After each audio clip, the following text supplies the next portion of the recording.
Welcome to cook with சரண். நம்ம இன்றைக்கி பார்க்க போகிறது ஒரு சூப்பரான பீக்கங்காய் தொக்கு தாங்க பார்க்க போகிறோம். இந்த பீக்கங்காய் தொக்கு எப்படி பண்ணுறது அப்படின்னு வீடியோக்குள்ளே போகிறதுக்கு முன்னாடி வீடியோவை லைக் பண்ணுங்கள், ஷேர் பண்ணுங்கள், சப்போர்ட் பண்ணுங்கள், சப்ஸ்கிரைப் பண்ணுங்கள். அப்படியே பெல் ஐக்கானே கிளிக் பண்ணுங்க. அப்போ தான் ரெகுலராக போடுற வீடியோஸை உங்களால் பார்க்க முடியும். வாங்க இப்போ வீடியோக்குள்ளே போய் எப்படி பீக்கங்காய் தொக்கு எப்படி பண்ணலான்னு பார்க்கலாம். அதுக்கு என்னென்ன இன்க்ரீடியன்ட் தேவைன்னு ஃபஸ்ட்டு பார்த்துடலாம்.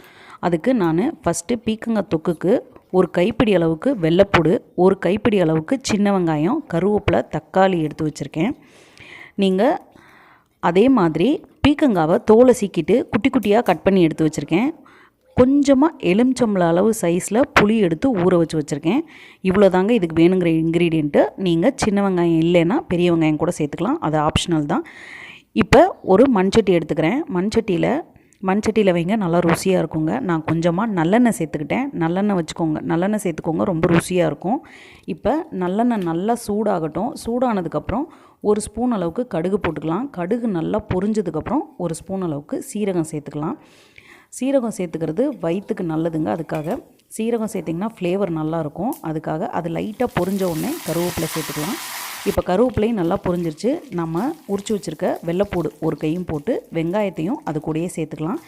வெங்காயம் முழுசாக அப்படியே போட்டுக்கலாம், ஏன்னா நம்ம அதிலே வெந்து மசிஞ்சிரும். அதனால் உங்களுக்கு பிடிக்காது அப்படின்னா கட் பண்ணி போட்டுக்கோங்க.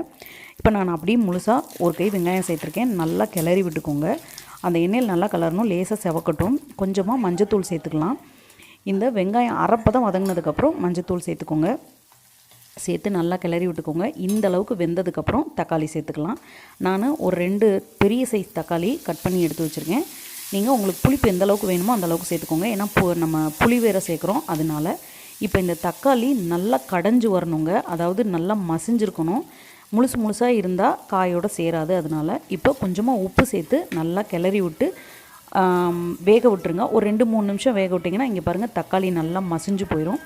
தக்காளி நல்லா மசிஞ்சதுக்கப்புறம் நம்ம பொடிசாக கட் பண்ணி வச்சுருக்க பீக்கங்காயை அது கூட சேர்த்துக்கலாம்.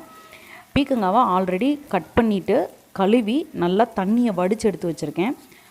அந்த பீக்கங்காயை அது கூட சேர்த்துக்கலாம். சேர்த்துட்டு இப்போ பீக்கங்காய் எவ்வளோ நிறையா இருக்குது, ஆனால் கொஞ்சம் வதங்கி வெந்ததுக்கப்புறம் பாருங்கள் சுருங்கி கொஞ்சம் கம்மியாயிரும். அதனால் ஃபுல்லாக பீக்கங்காவை அதில் போட்டு நல்லா வெங்காயம் தக்காளி எல்லாம் அதில் கலந்து வர்ற மாதிரி கொஞ்சமாக கிளறி விட்டுக்கோங்க.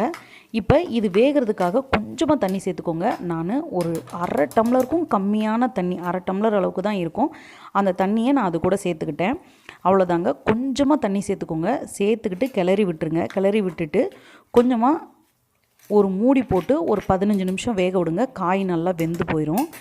வெந்ததுக்கப்புறம் எப்படி இருக்குன்னு பார்க்கலாம். இப்போ பாருங்கள், நான் மூடி வச்சுட்டு பாருங்கள், தண்ணி நம்ம எவ்வளோண்டு விட்டுருந்தோம், அது வெந்து எவ்வளோ கம்மியாகி எவ்வளோ நீர் விட்டுருக்கு பாருங்கள். இப்போ அந்த சட்டி நிமிர இருந்துச்சு அந்த காய், இப்போ கம்மியாகிடுச்சு பாருங்கள். இப்போ தண்ணியெல்லாம் நல்லா வெளியே வந்துடுச்சு. அரைப்பதம் வெந்ததுக்கப்புறம் நான் 2 ஸ்பூன் குழம்பு மிளகாய் பொடி வீட்டில் அரைச்சது சேர்த்துருக்கேன். ஒரு ஸ்பூனும் கொஞ்சம் கூடையும் மல்லித்தூள், இது ஆப்ஷனல் தாங்க. அதனால் கொஞ்சம் கெட்டி தட்டும். அதுக்காக நல்லா இதை இந்த மசாலா பொடி போட்டதுக்கப்புறம் நல்லா அந்த காயோடு நல்லா ஒன்றா சேரணும். அந்தளவுக்கு நல்லா கிளறி விட்டுக்கோங்க, ஏன்னா மிளகாப்பொடி அங்கங்கே திட்டாக இருக்கக்கூடாது. இப்போ நல்லா வெந்து வந்துருச்சு பாருங்கள். நல்லா அந்த காய் மசாலா எல்லாம் வெந்துருச்சு. இந்த ஸ்டேஜில் நம்ம புளி ஊற வச்சுருந்தோம் இல்லையா, அந்த புளியை இது கூட கரைச்சி ஊற்றிக்கோங்க. உங்களுக்கு புளி வேண்டாம், இந்த புளிப்பே போதும்னா இதை இப்படி ஸ்கிப் பண்ணிடலாம். உங்களுக்கு புளிப்பு பத்தலைன்னா இந்த புளி சேர்த்துக்கலாம். இந்த புளி நான் கொஞ்சமாக திக்காக புளி கரைச்சி வச்சுருந்தேங்க. அந்த புளியை அப்படியே சேர்த்துக்கோங்க. சேர்த்து கிளறி விட்டுக்கலாம். தொக்கா வேணும்னா அவ்வளோதாங்க. இதை கொஞ்சமாக கிளறி விட்டுட்டு அப்படியே விட்டுக்கோங்க. உங்களுக்கு குழம்பா வேணும்னா கொஞ்சமாக தண்ணி சேர்த்துக்கோங்க, அவ்வளோதான். இப்போ கிளறி விட்டு திருப்பி ஒரு 10-15 நிமிஷம் வேக விட்டுருங்க. தட்டு போட்டு மூடி விட்டு வேக விட்டுருங்க, ஏன்னா அந்த புளி பச்சை வாடை போகணும். அதுக்காக தான். காயெல்லாம் வெந்திருக்குங்க ஆல்ரெடி. இப்போ பாருங்கள், சூப்பராக அந்த நல்லெண்ணெய் மிதந்து எப்படி வந்திருக்கு பாருங்கள்.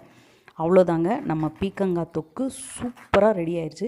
சுட சுட சாப்பாடு வச்சு ஒரு ஸ்பூன் நெய் ஊற்றி அதில் இந்த பீக்கங்காய் தொக்கை போட்டு கிளறி சாப்பிட்டிங்கன்னா அவ்வளோ டேஸ்ட்டாக இருக்கும். நிஜமாங்க, ஒரு தடவை நீங்களும் வீட்டில் இதே மாதிரி ட்ரை பண்ணி பாருங்கள். இதே மாதிரி பீக்கங்காய் தொக்கு வச்சு சாப்பிட்டு பார்த்துட்டு எப்படி இருக்குன்னு எனக்கு கமெண்ட்டில் சொல்லுங்கள்.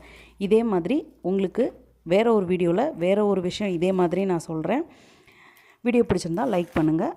Thank you so much.